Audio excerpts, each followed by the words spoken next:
Hi, everyone. Thank you for joining us for our second round of Family Orientation Live. Today, we're joined by Vicki Cohen and Ashley Fullwood from the Academic Advising Center.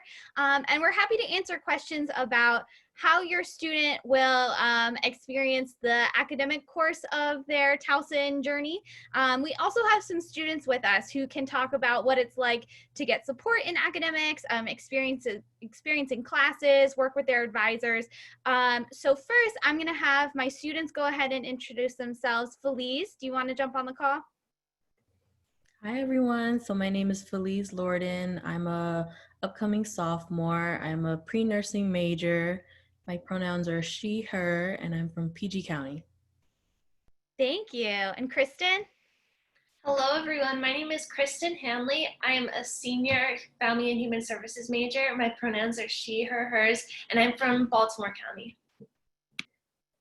And so I won't waste any time. I will turn it right over to Vicki and Ashley to introduce themselves and tell you all a little bit about academic advising for both freshmen and transfers. Hi, I'm Vicki Cohen. I'm the Director of Academic Advising, and Ashley and I are going to talk a little bit about freshman schedules and registering for transfer students. And I'm going to let Ashley begin by talking about freshmen, and then I'll talk a little bit about the transfer process. Hi, everyone. Thank you for joining us. We definitely recognize how important it is for our students to have the support from their families. And so I'm just going to give you a brief overview on academics and advising when it comes to freshmen. And there is a pre-recorded presentation that we created that you'll get access to. And it'll go in a lot more details, but we'll cover some of the basics and try to get your questions answered today. So if you give me a moment, I'm going to try to share my screen with you.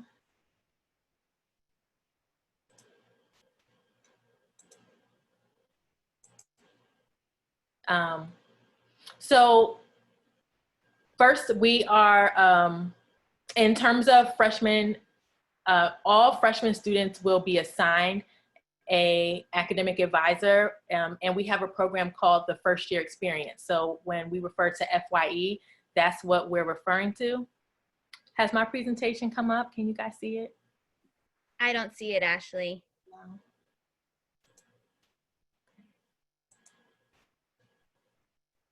All right, I might try to just do this and you won't have the awesome visual.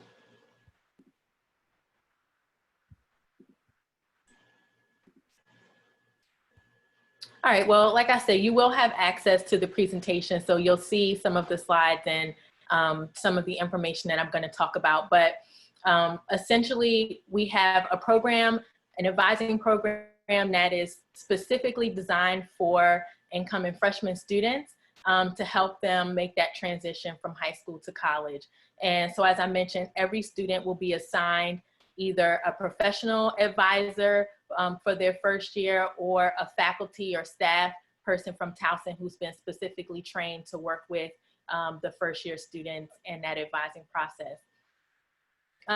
Those students, regardless of what their major is, they'll have that FYE advisor for the whole first year, so fall and spring semester. During that time, the advisor is going to meet with them at specific points throughout the semester. So, you know, it's not something that you have to worry about, like, will my student have access to their advisor? It's a very structured program, and they'll be required to meet with their advisor throughout the semester at different points. But of course, they can always meet with their advisor as often as they need in between those times as well. And the goal is to keep them on track and for graduation. So students will find out who their FYE advisor is. They'll get introduced to their student center, which is the program that they'll keep track of all their academics and everything online. So their freshman year advisor will be listed in that space, and they will meet with their FYE advisor for the first time on August the 21st. So that's the Friday before classes are scheduled to start. So they'll find out who that person is, but in terms of, you know, being able to contact them at this point, any questions that students have about their academics or their schedule, those questions should come to our office in the meantime until that first meeting with the FYE advisor. And that's because, like I said, a lot of them are going to be faculty and they're not working during the summertime. So they will come online and be ready to start working with freshmen at that Friday when they first meet with all the students. And I'll give you the contact information for how the students can reach out to us if they do have questions. And so I know lots of people, the biggest thing about that freshmen have questions about, as well as families, are schedules and how the student schedules were created. So our office creates all the schedules for incoming freshmen. It's the only semester that we create the schedule for the students. During this first year, well, really during this first semester, your students' FYE advisor is going to work with them to teach them about the different requirements at Towson, graduation requirements, the core general education classes they have to take, all the different pieces that go into making a schedule. That way, when it comes to creating their schedule for spring semester, they'll have more control over that and be able to do that with the guidance of their advisor. And moving forward for every semester, they'll be the ones creating their schedule. So when it comes to how we created the schedules for this semester, it's a combination of different factors. The first one being every student was asked to fill out an academic interest form. And it was like a long survey that asked about, you know, what the student wants to study, if they're bringing in any credits from either dual enrollment or AP or IB. It asked them, they had to take a math placement test. So their results on that went into their schedule. Core requirements, we asked them for their first and second preference when it comes to most of the core areas. And then whether or not they plan to commute, live on campus. Course availability is a big factor that came into schedule. So those are just some of the main things that we use to create the schedule. And we tried to give them their preferences when they were available and appropriate to what they were studying. But since we have so many students to register, you know, it's not always possible to give them their first or second preference. But it is important to know that every class that we have given them, it counts as a requirement, whether it's for their major or core or general education course. So every class that they do have is important, and it fulfills a requirement that they need to work towards their degree and graduation. A couple other things I wanted to just point out in terms of the scheduling. So there were some questions in terms of online versus face-to-face. And so when we made the student schedules, those factors weren't typically taken into consideration. We started making schedules way early this summer. So right now, what we do know from what's been communicated for the university is that, so the question of, well, can students be guaranteed, you know, face-to-face classes? We can't guarantee that a student will have face-to-face classes, but we can guarantee that they can have online classes if they choose. So faculty are given the option to determine whether or not they're going to, you know, hold their classes in person or offer a virtual mode of instruction. And so that information is going to be available to all students in a couple weeks, actually, definitely by the end of the month. So they're saying that, you know, hopefully the week after next, all of that information will be updated, and they're going to send out instructions and explain how students can access, but basically attached to every class is going to be a note that's going to specify whether or not a class is going to be fully online, whether it's going to be, you know, asynchronous, which means that it's not held at the same time that the class would normally be held, or if it's going to be synchronous online, which means that it is going to be held on the days and times that are in the course schedule now. or if a class is going to be hybrid. And hybrid is that term that they're going to use for the face-to-face classes. So those classes will have some portion that will be in campus, on campus in the classrooms, but they'll also have an online component. And that really is because even for those classes that are going to be on campus, the classroom capacity has been reduced significantly to maintain social distancing and safety precautions. So each class is not going to be able to hold the amount of students that it once was able to.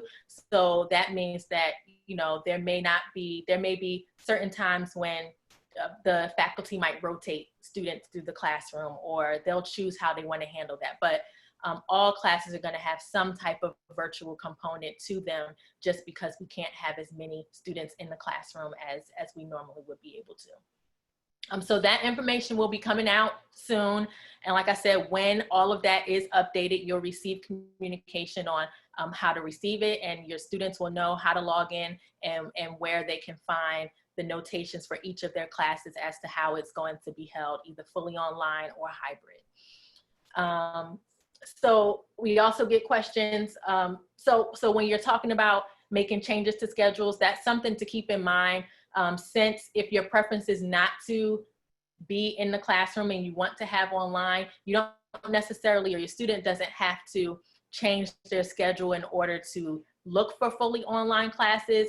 Every student will have the option to let their instructor know that, you know, I want to complete my class virtually because I'm, for whatever reason, can't be in the classroom. So that's an option that all students will have, to say that they want to complete their classes virtually. And you don't have to make that decision before classes start. You can start off, students can start off in the classroom, and then if something happens along the way where they don't feel comfortable, they can choose at that point to go fully online. So there is that flexibility.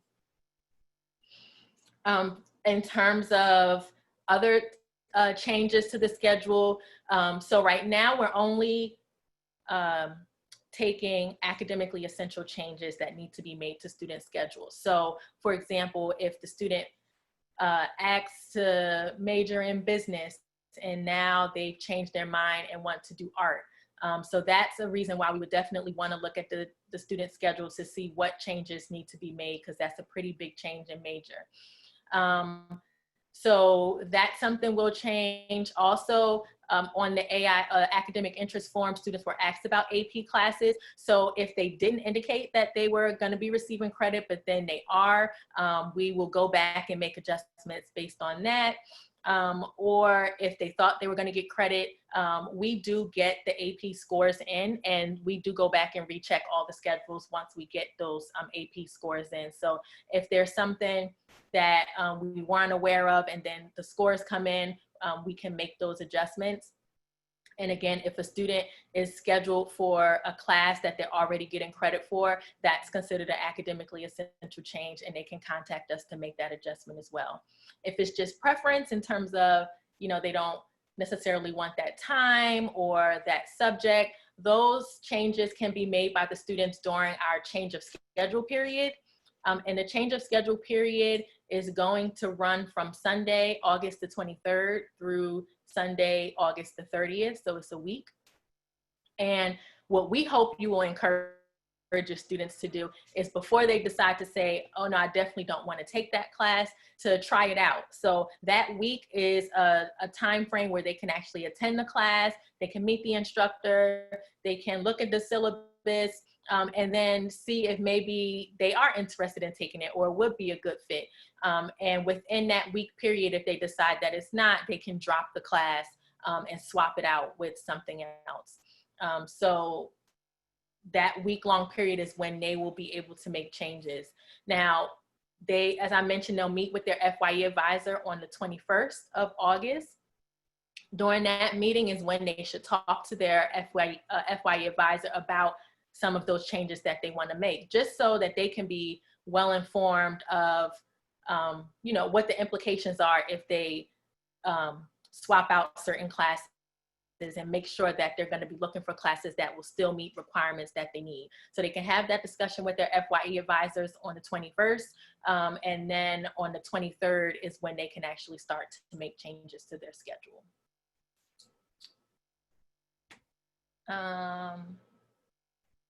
I believe I am going to actually turn it over to Vicky now, or to talk about transfers. I don't know how we're going to do the questions, if we just want to throw them all at the end.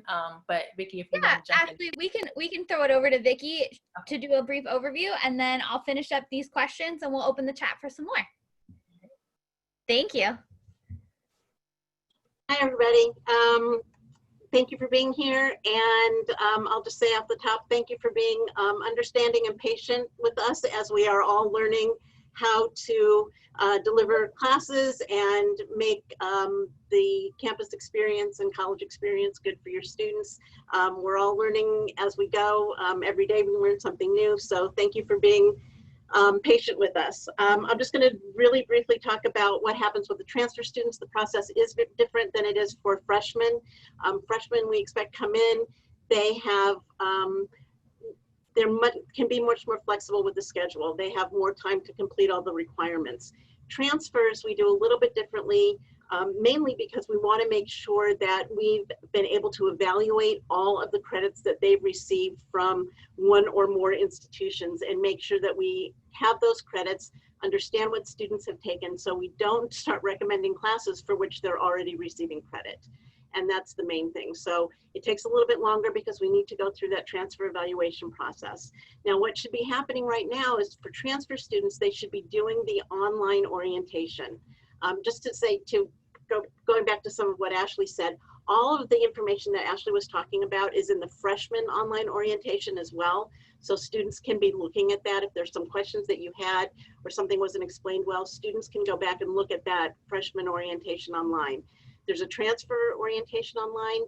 The transfer students should be looking at that and then making sure that they are scheduling an orientation date.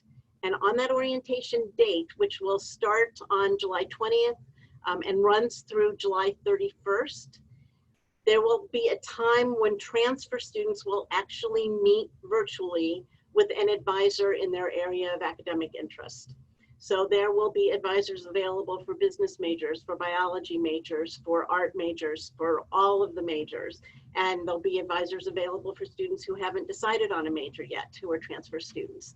And what we will do is work with the students. They'll talk with an advisor and actually make their schedule that day. So let's say the student has chosen July 20th to have their orientation.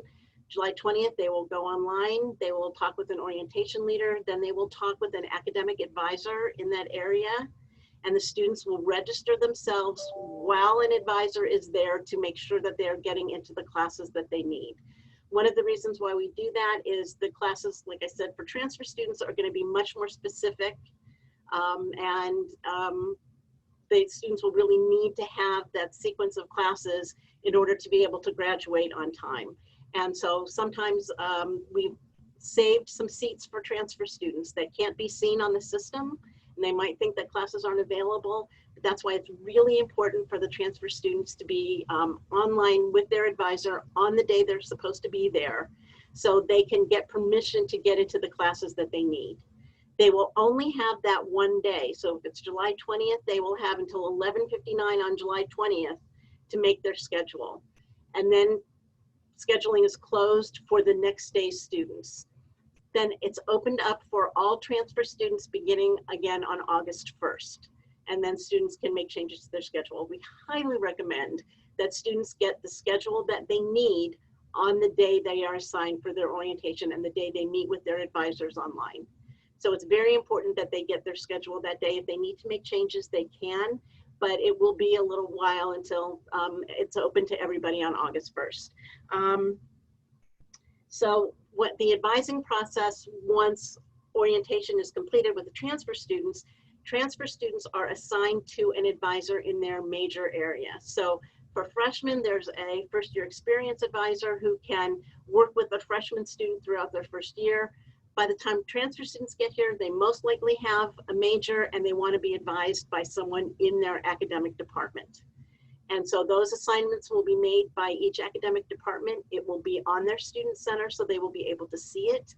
If for some reason there is not an advisor assigned on their student center, within the first 2 weeks of classes, the student should make every effort to get in touch with that department to make sure that they have an advisor. And if not, they can always contact the Academic Advising Center.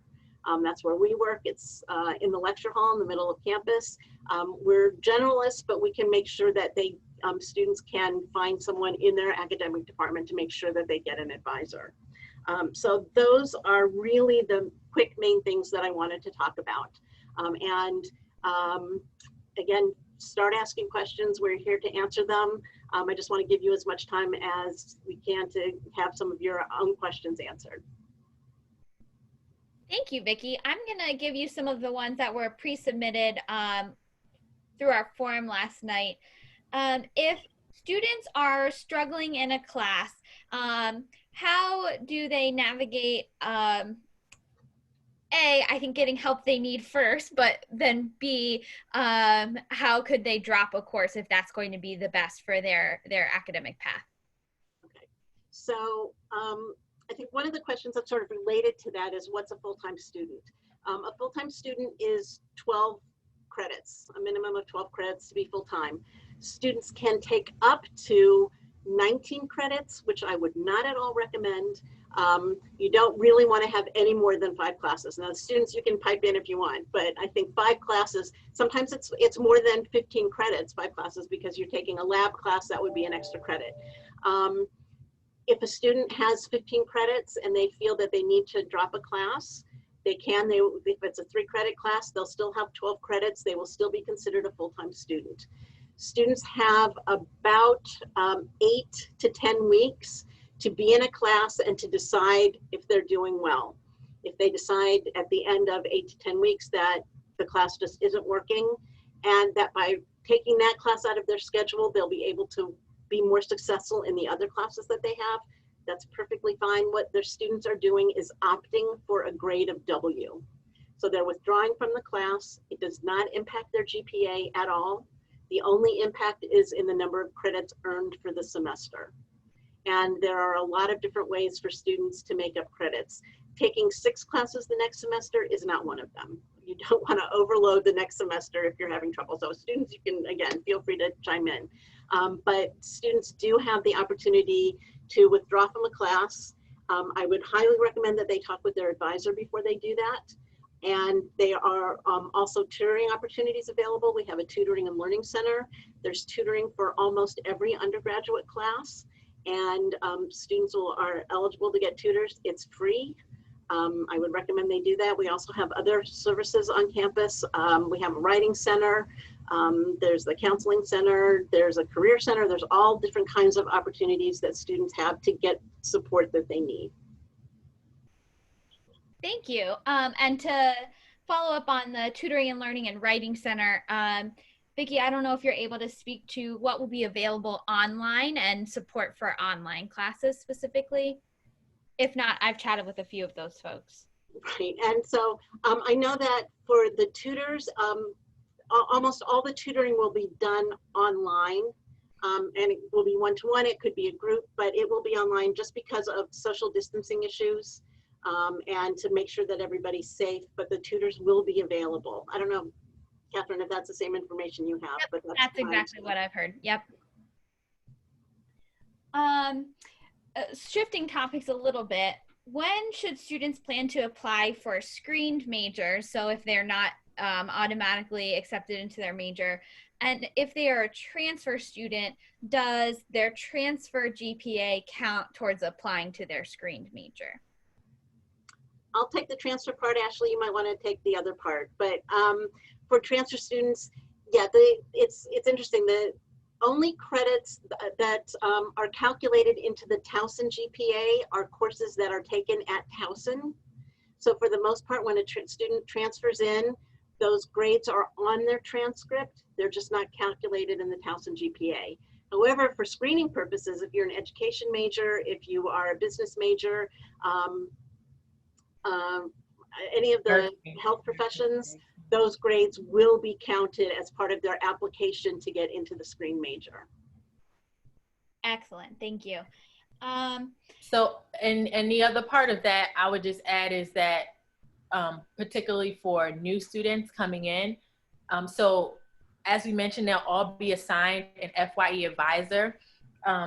We do try we're able to place students with advisors who are familiar with the areas that the students listed that they want to major in, really especially for those screen majors. So if it's nursing, for example, then that student will have an FYE advisor who is working in the nursing department or in the College of Health Professions, who are very knowledgeable about the screening courses. So they will work with those students very carefully to make sure that they're taking the prerequisite classes that they need for screenings into those specific majors. So even though, even though it's an FYE advisor for that first year, they will have some familiarity with what the majors and the requirements that the students are studying, and especially, like I said, for the screen majors. So. Excellent, thank you. If a student doesn't know if they want to study abroad, and I'll add, maybe they're not sure what their major is and they think they might change it, are freshman schedules flexible enough that that decision won't impact their time to graduation? Absolutely, yeah.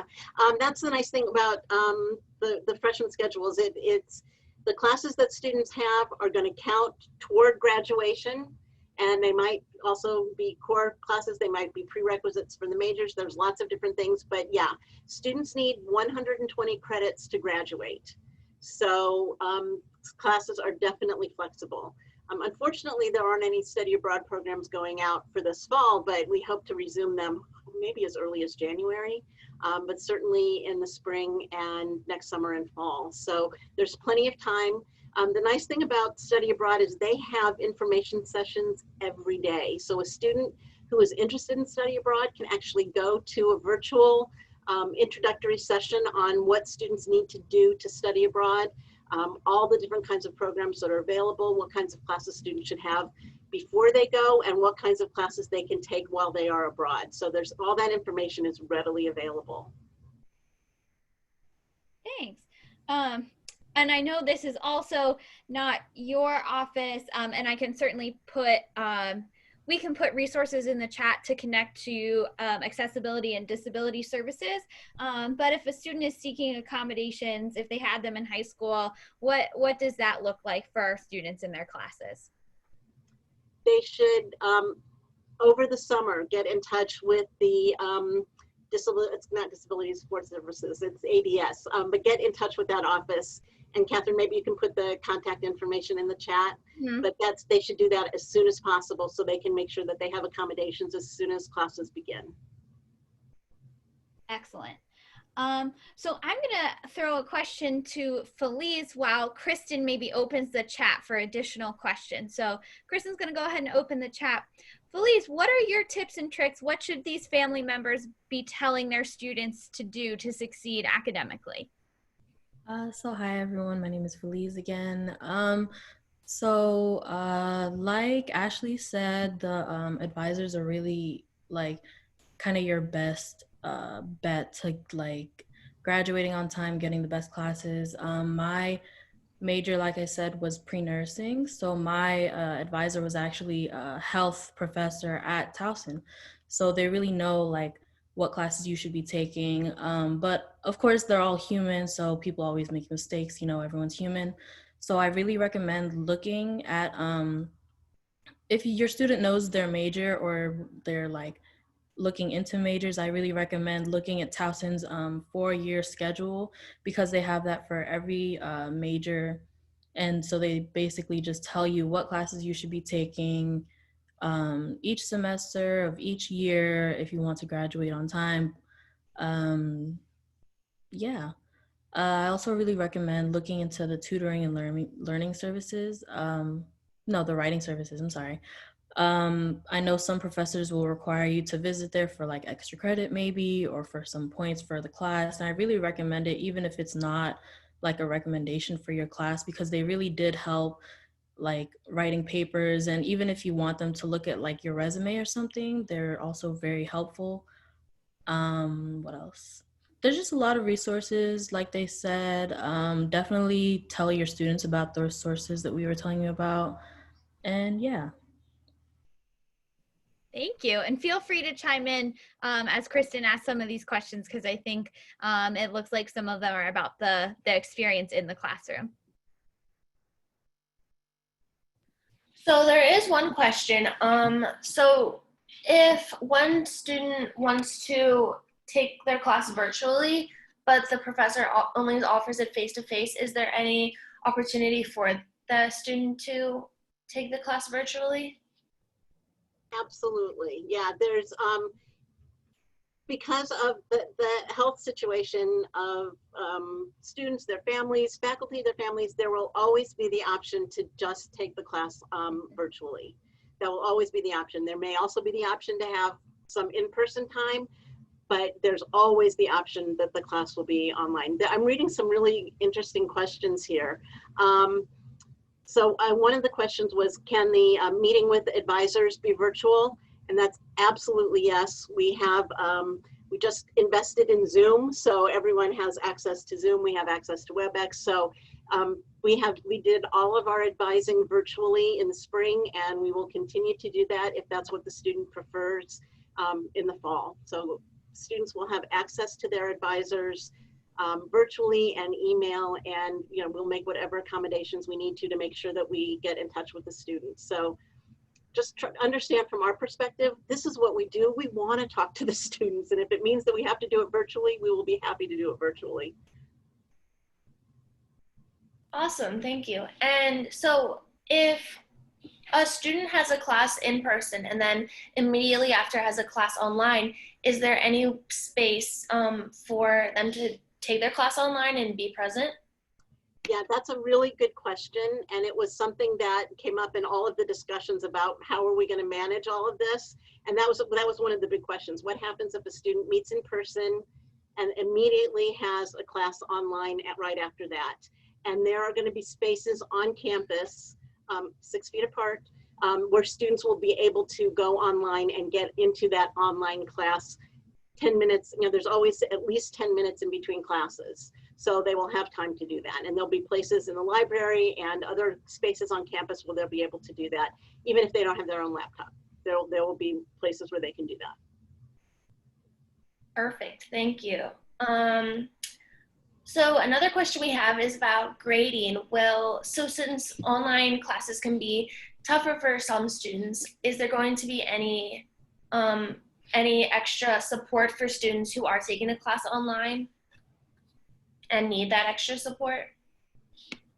In terms of like resources, so we definitely will have, like we mentioned, the Tutoring and Learning Center. They're one of the major student support resources for academics on campus. So we definitely, will hope you would encourage your students to utilize them in terms of tutoring and academic coaching. And they will have, they had offered different workshops. And I know this past spring, they offered workshops on like tips for taking online classes. So that's something to look out for. And they post on their website every semester, like what classes they're offering tutoring for, what workshops they're offering. They give you the dates and times. Just like we did all of our advising this spring, the Tutoring and Learning Center offered their workshops and tutoring and academic coaching sessions virtually as well. So either way, that those services will be available to help students support them even in the online environment. Thank you, Ashley. A question that I'm seeing reoccurring is, will the FYE meetings be in person or online? Yes, they'll be both. Just again, we appreciate your flexibility with this, but yeah, there will be the option to have any meeting, any class virtually. Thank you. Another question is, so can you explain the math and English classes for freshman students during the semester? If a freshman student doesn't have math on their schedule, will they have it the next semester? Yeah, so So that depends on, so there are a couple different scenarios. So English, Towson Seminar, and math are considered first year benchmarks. And so how it works with English and Towson Seminar, we tend to split the students. So half of the students will take English 102 in the fall, and then those students will take Towson Seminar in the spring, and then vice versa. Those who are in Towson Seminar in the fall, they'll take English in the spring. When it comes to math, if a student has already knows what major they want to declare and what they want to study, what math you have to take often depends on what your major is. And so we look at the math that you need for the major, and then we also look at the student's placement on the ALEX math placement test. And that tells us like what math pathway a student needs to be on, and then which math they can go into based on that placement score. If students are not decided, they're not sure what they want to major in, we usually tend to try to hold off on math in that first semester, just because of that very reason. Depending on what they decide to major in will affect what math they have to take. So we don't want to put them into math and then they select a major where they have to take a completely different math. And then yes, if a student has selected a major and they just don't have math on their schedule yet, they can take it in the spring semester. So all of those are true. And if a student has concerns about the math that they're in, and whether or not, they want to be in a math, or they have questions about their math placement, they can reach out to our office through the Fresh Reg email that we'll provide to you. Thank you. So another question is about books and resources that you need for class. I'm not sure, Felice, do you maybe feel comfortable answering this about buying books and when should you buy books? So I would recommend waiting until your student meets with the professor first to determine whether or not they would need the book. Because I know some professors, some find like online alternatives, maybe in like a PDF version or like a free one online so that your student doesn't have to buy it. Others would require your student to buy the book. If your student is on campus, there's a bookstore right next to us, maybe like a 5-minute walk. It's called Book Holders. They're very, very cheap. A lot of students go there. Also, if they're on campus, Towson also has but they have their own bookstore basically where you can print out your syllabus and then it shows you what books you would need for which classes. So I really recommend doing that if your student is on campus. For some classes, I would get the books for like math maybe, because those are usually required textbooks. But then, of course, wait until your professor says, because you might not need it. Perfect, thank you. So another question about online classes. Is there a specific time when professors will notify their classes as to whether or not they are holding their classes face-to-face or online? I think we just had a meeting about it this morning. So when I say we're learning new things every day, we're learning new things every day. So it should be, whether or not the class will be taught virtually or in person should be on a student's schedule by the end of the month. So what will happen is even if this class is being taught online, it will still have a time associated with it, so that if the class meets in a synchronous manner, so all at the same time, the students should still plan to be available at that time to take class. And they're keeping those times so that there isn't any conflict among all the classes that the students have. The final determination will be probably when classes begin. And I'm sorry I can't give you any better information than that. But as the situation of this pandemic changes every day, there's just no guarantees of everything, except that students will be able to have class. Whether it be virtually or in person, they will still have class. They'll still have their college experience. They will still be earning credits, still be working their way toward graduation in whatever manner that happens. Thank you. And I know that there's a lot of uncertainty around that. So being able to say I know is a big part of coming to campus. So do you have any suggestions if a student is enrolled for or has a class on their schedule that they anticipate will be very difficult? Would you suggest that they wait another semester if the class is online to wait until it is in person? I think that really depends on the specific situation. I mean, there really is no general answer for that. I think every student is going to learn in a different way. The teacher is going to teach in a different way.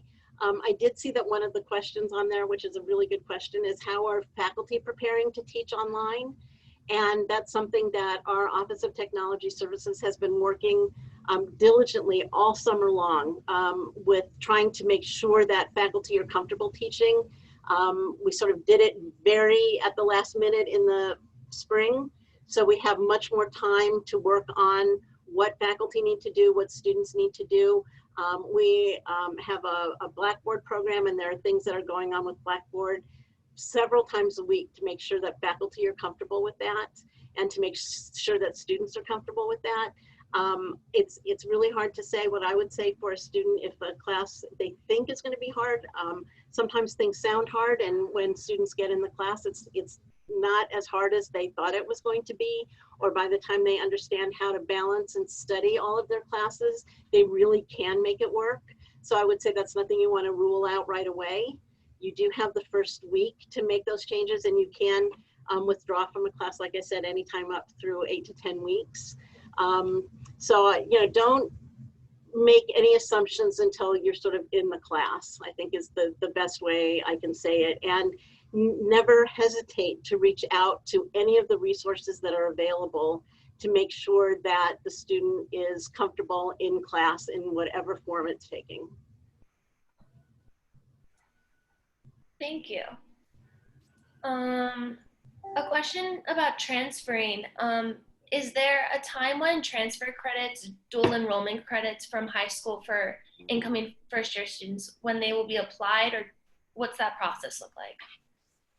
As soon as we get the transcript, the official transcript for college credit, it will be applied to the student's transcript right away. So we just have to make sure that we get those transcripts. If it's a dual enrollment or classes being taken at community college while a student is in high school, then those should be sent to the admissions office. Same with any first semester transfer students. All of those transcripts need to be sent to the admissions office, and it really should be done as soon as possible. There could eventually be a hold on registration if we don't have a final transcript from a transferring institution. Thank you.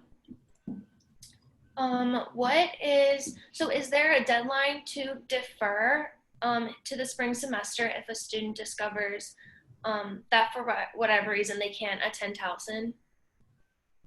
I'm going to defer that question to the admissions office. I think they would have a better idea. You know, we're going to sort of stick to what happens when students actually get here. So anything with housing, money, admission stuff, I think it's better to have those offices answer those questions. I don't want to give any wrong information. Absolutely, certainly. Kristen, can I take this opportunity to plug a few things that might be helpful for some of these questions? So we do have a series of these family orientation live, and so I can see a lot of questions in the chat are about life on campus, and I totally get it. They're things you want to know. We do have upcoming sessions about I saw questions in the chat about freshman transition program. We have a session coming up on July 16th that is specifically for families of FTP students. And then we also have one on July 28th about housing and residence life specifically. So hopefully those sessions will be able to answer your questions that are more targeted for those topics. But you can also visit towson.edu/families for all of the different options for our sessions, as well as recordings. So we're recording this session right now, like Ashley mentioned earlier. they've made us some great videos that we're posting and then we'll link on our website as well. So if you have questions about things like financial aid in the bursar's office, that session was last week and has been recorded, so maybe that video will help you out. We really do want to answer your questions, and so we're targeting them kind of one topic at a time.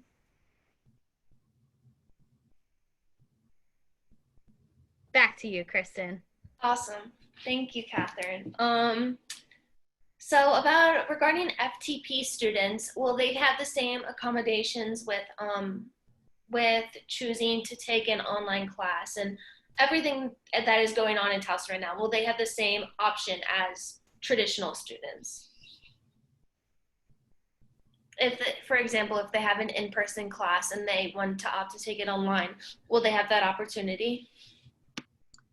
Well, as Catherine mentioned, the FTP students actually take classes at Towson, but through Community College of Baltimore County. And so I think that would be a question for the FTP session, because I don't want to speak for CCBC.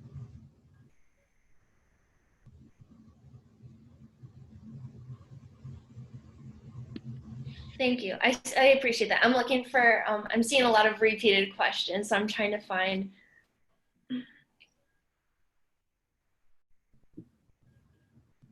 Again, a lot of the questions that I see are about housing, and we will have the Housing and Residence Life talk about that, just to remind everyone. I'm also seeing questions about how you get access to these calls. Great question. So each day, the day prior before each of these sessions, you should receive an email with Zoom links, just like how you got in today. If you're not receiving those emails and had to work with our office to get them today, make sure that your student has registered you for family orientation, because that is the email list that we use to disseminate these links. Unfortunately, we don't post them for wider access on the internet, because I'm sure many of you have heard the news of Zoom bombers, and we want to make sure that we're really keeping these sessions as informational and fruitful as possible for you. So please, if you're having any issues accessing these sessions or any of our content, new student programs at towson.edu is a great place to start to make sure that you get the information that you need. We do often refer you to experts like people like Ashley and Vicky, so that you can get the best information possible, but we really do want to help you out. Can I answer a question that I'm seeing on here? Because I think it's a really interesting question, because I had this question in the spring when we went to all online classes. So there's a question about how biology labs work. And I'm old, so I picture labs with, being in a lab and the Petri dishes and the beakers and all of that. That's apparently not how they do labs anymore. It's all online. So yeah, all the work that can be done in a lab can be done online. And this was news to me, so I'm sharing that with whoever was asking the question about can labs be done online? And apparently, yeah, that's how they're done anyway. So. There's also a question about, I think we've emphasized that students will have the ability to switch and take their classes fully online if they like, but they're asking about face-to-face. And so once all the classes have been updated to notate whether or not it's going to be hybrid. So, I mean, that's what they're calling it now, hybrid, because there's not going to be any classes that are going to be all completely face-to-face for all students, because the classroom just can't hold that many. But once all those determinations have been made and you can see that updated, during that change of schedule period, like, there will be opportunity for students to swap out classes. So if there's a class that they see that is going to be hybrid and have some face-to-face, and they want to, swap that, if their math class that they're in is completely online, but there's another math class that's going to be hybrid and has open seats, if it's the same class, they can swap out that section if they want to go have that face-to-face option. So as long as there's space and, the student can get into that class, they can change from complete something that's online to face-to-face.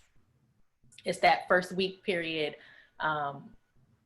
August 23rd to August the 30th, where they can do that.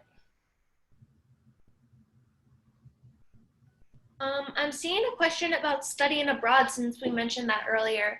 Are there opportunities for major specific study abroad options?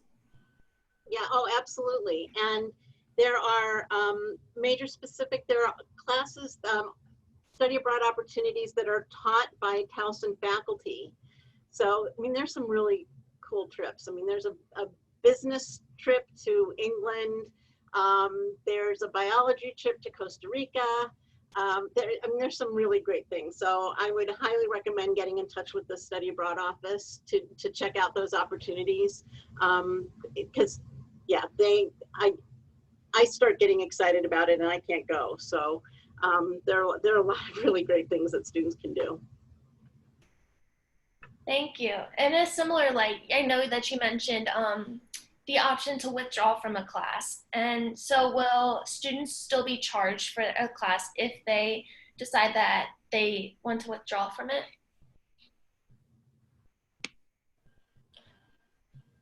So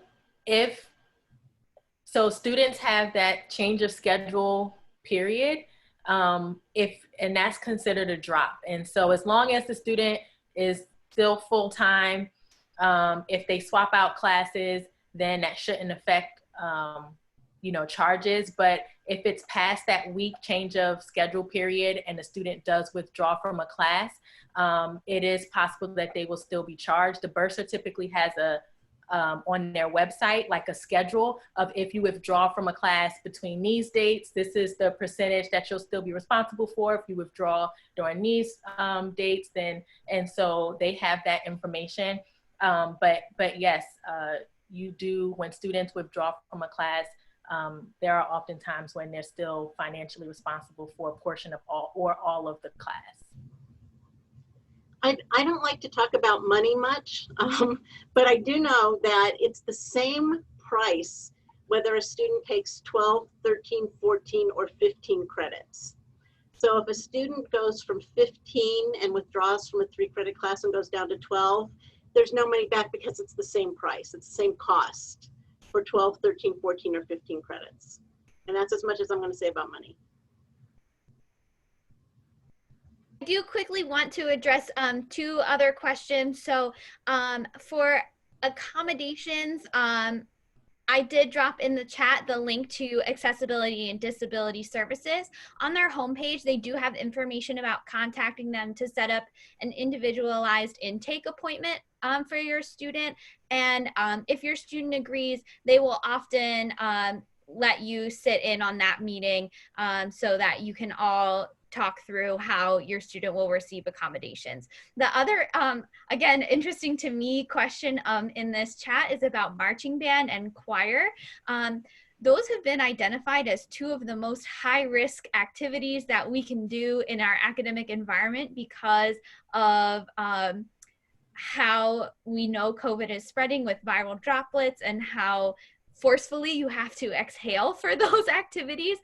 So those are still being determined. I know our Center for Fine Arts is still working through what those classes might look like, and determinations haven't been made. But definitely complications that I would not have anticipated if you asked me in 2019. I did see that one of our members of the Towson Family Network has joined the chat. So I do want to wrap up by letting Ashley and Vicky repeat some of that contact information. How should our students be navigating additional questions they have, and what should they expect before they get to their fall classes on the 24th? So the email that students can reach out to if they have questions regarding their schedule or first year experience is FreshReg. So it's FRESH, Reg, REG, FreshReg@towson.edu. And that's where they should send questions to throughout the summer up until they meet with their FYE advisor. Great. Have we mentioned the transfer center yet? Have we introduced it yet? I don't know if we have. Do we have their contact information, Vicki?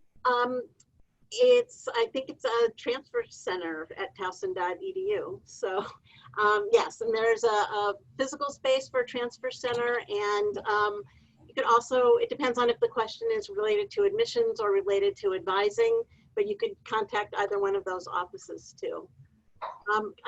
There's one other question that I'd really like to answer because it just came up at our meeting this morning with the provost and the president, and that's the international student. I know that there's been a new potential policy that international students will not be able to stay in the country if they have to take all of their classes online. And from what I heard from the president and the provost this morning is we're going to do everything we can to make sure that a student will have the opportunity, if they're an international student, to do a face-to-face meeting, so they will not have any opportunity, there will not, they will not be forced to leave the country based on the classes that they have. Absolutely. Politically correct here. Yes, but important content for sure. So at this point, I'm going to ask Gary to introduce himself. Gary is one of our, I guess, now past members of the Towson Family Network Board, and he's going to tell you more about how you can get involved and keep supporting your student throughout their journey at Towson. Thanks, Catherine. Hi, everybody. Welcome to the Towson Tiger family. It's a great school. My daughter just graduated, so I'm actually an outgoing member of the board of the Towson Family Network. I'm the outgoing secretary. The mission of the Towson University Family Network is to strive to engage families of Towson students through active communication, peer-to-peer support, and other initiatives that enhance their students' experience and empower them to grow and succeed academically. What does that all mean? When you join, you become a part of a group that's going to get, you know, in-depth communications, forums to communicate with other parents as well. The Towson Family Network very proudly donates money each year to the, well, formerly the Food Insecurity Fund, now the Towson Students Emergency Assistance Fund, which actually came in handy during this pandemic for many students. You get an opportunity to for your student to win scholarships. So we give out 3 $1,000 scholarships every fall, and those are exclusive to students whose parents are members of the Towson Family Network. You also get a discount card good for 10% off at select retailers in Towson, as well as a discount on purchases at the TU store. And when family weekends ultimately resume in person, you'll receive discount on the crab feast each year, which is a very popular event for anybody from Maryland, especially likes crabs. Take advantage of that. But anyway, all this is, it's a $50 one-time donation to join the family network. That works out to $1 and change per month. As long as if your student's a 4-year student, it's a one-time fee. It doesn't have to be paid each year.